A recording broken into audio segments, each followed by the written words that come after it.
To practice strengthening Kegels, the first thing is to get into a comfortable position. We usually have women start in this position, which is supine or face up.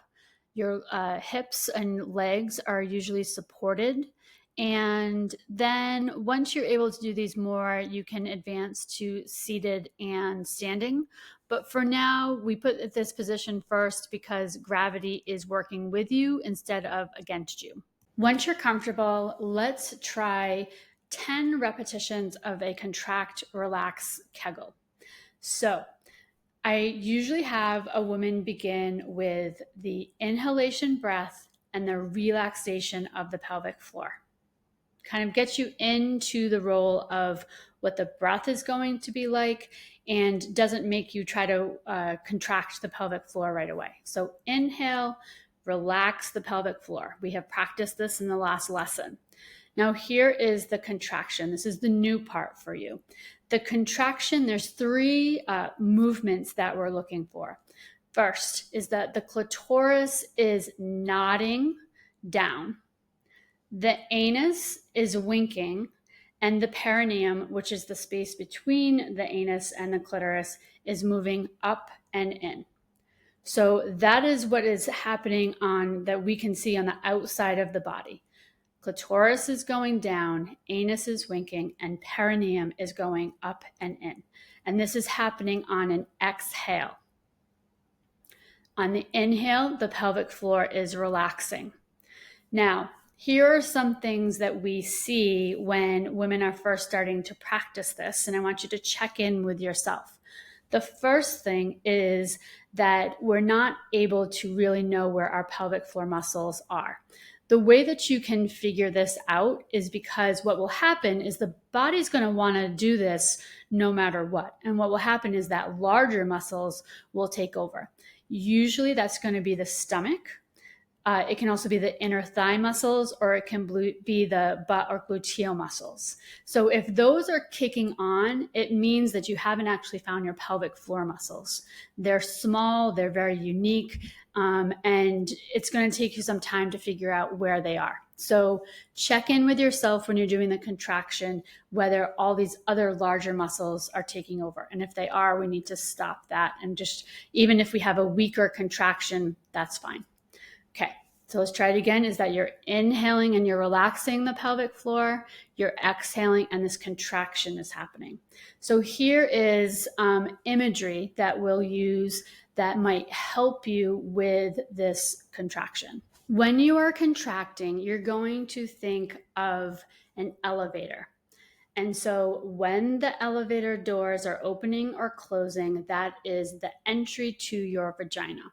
And then when you are kind of bringing the perineum up and in, that is the elevator going up the floors.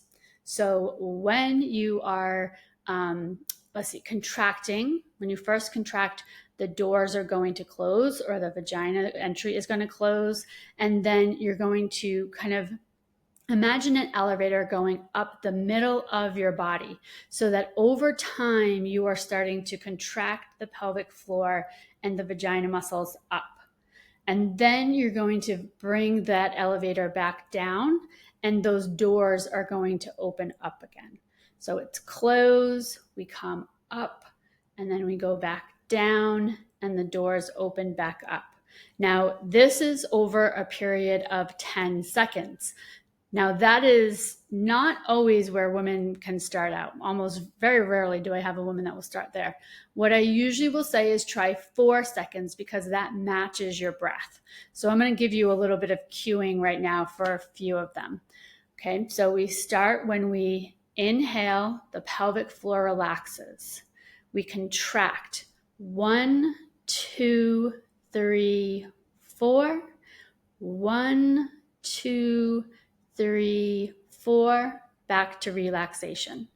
1, 2, 3, 4. Let's do another contraction.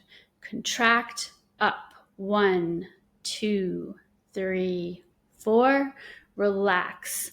1, 2, 3, 4. Let's go one more time. You're relaxed. Now we're going to contract. Close. 1, 2, 3, 4. relax. 1, 2, 3, 4.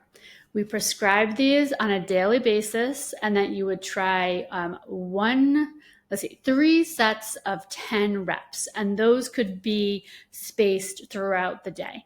The second set of Kegels is quick flicks. These are usually easier for a woman to do. And this is the idea, they take much less time, and we usually can have more control over our sphincters. And so this is going to be contract, relax, contract, relax, contract, relax, and you're going to do that 10 times again. The issue is if you have a hypertonic or tight pelvic floor, it is going to be difficult for you to relax that quickly. And that's just something to notice about yourself. Make sure you're doing the relaxation Kegels if that is happening to you. But again, the quick flicks are about the sphincters, and it's about if you need to close, that you're able to close. This is a voluntary muscle that you're working, so it should be working. We want to make sure it's working just fine. So that is the prescription that we usually give for strengthening Kegels. It's this contract, relax Kegel, and then it's the quick flicks. The issue and why both pelvic physical therapy can be very important is the feedback of whether you're doing them right, or if you're not doing them right, how to do them better. So there is some limitation in what I can do for you here, but definitely look at the next couple of videos so that we can talk about if it's how to give yourself some feedback and how to improve the different parts of the Kegels.